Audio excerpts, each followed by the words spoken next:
Welcome back everybody to Extreme Offroad Silly Builds, and today we're dealing with the 2008 Mazda Furai. So this now has 1000 horsepower, 607 pounds-feet of torque from its 2-litre 3-rotor Wankel rotary engine, and it now weighs 1563 pounds, has off-road tyres, all-wheel drive and off-road suspension, and it can now do 0 to 60 in 2.779 seconds, 0 to 104.667 seconds, and going to a top speed of 232 miles an hour.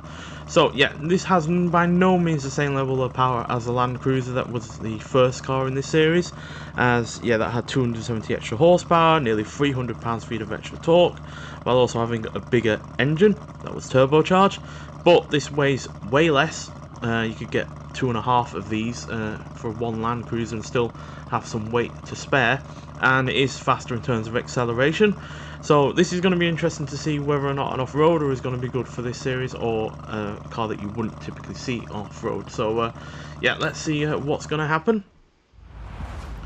Because with the last game, with the last series, yeah, cars that typically weren't good for off-roading were really good for off-roading on the game. So yeah, whether or not that's going to be the case here, we'll have to wait and see. Yeah, it's certainly got speed on its side and acceleration. Plus that big rear wing will be certainly helping it keep it on the ground.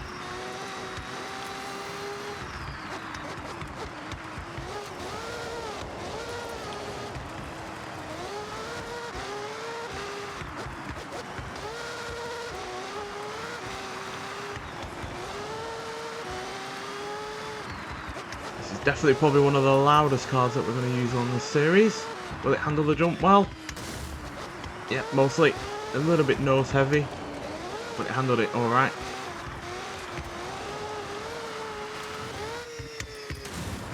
Oh dear, a little bit off centre there with that jump.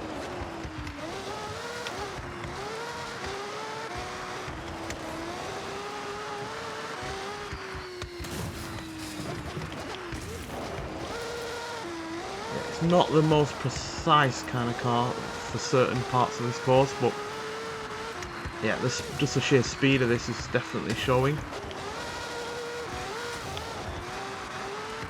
Does seem to lose a little bit of grip here and there. Oh dear, hit a bit of heavy road furniture there.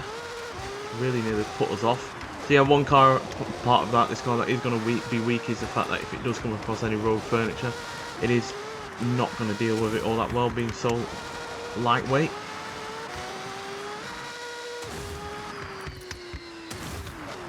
Oh dear.